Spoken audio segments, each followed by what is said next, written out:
Sveiki, vėl čia Mantas iš Matiekos. Toliau sprendžiuosi pavyzdinius uždavinius iš VB. 20 taškų kitus galite rasti mano kanale.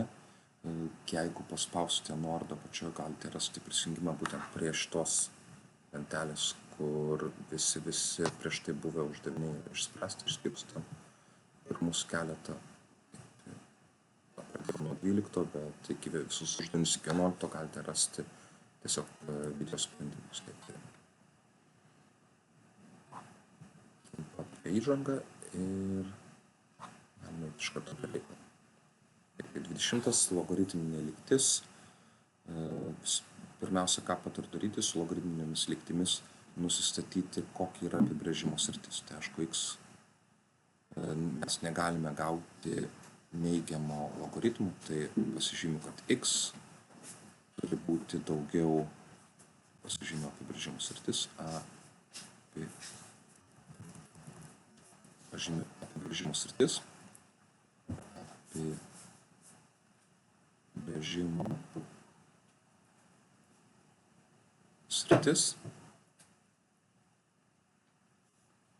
turi būti x minus 1 daugiau už 0, negalime imti 0, tai tiesiog pažymį daugiau už 0 ir x turi būti daugiau už 1. Pirmas veiksmas, sprendžiant visas logaritminės lygtis. Taip, tai tada matom pagrindai vienodi. Galime tiesiog jos nusimesti, bet kad nusimesti reikia įkelti tą dvejetąjį laipsnį. Tai įkėlus dvejetąjį laipsnį gausime, kad logaritmas pagrindu 3 nuo x minus 1 pakelta kvadratu lygu logaritmas tuo pačiu pagrindu 16. Ir pagrindai dabar sutampa, nusimetus logaritmus liks x kvadratu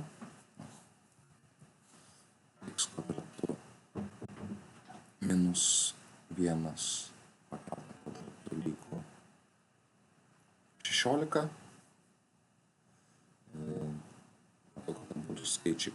Abu skaičiai yra kvadratiniai, tai tiesiog galiu ištraukti šaknį iš abiejų pusių, gausiu x minus 1, gausim du sprendinius teigiamą ir neigiamą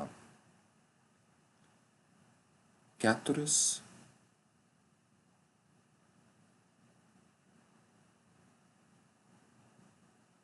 Ir liks tada tiesiog vienetą persimesti į kitą pusę, tai gausim tada x lygu 5 ir x lygu minus 3. Sutikrinama apibrėžimo sritį. Sutikrinama apibrėžimo sritis, šitas daiktas netinka, kadangi jisai nėra daugiau už vienetą, tai atsakymas bus x lygu 5. Tiesiog pasižymim x lygu 5.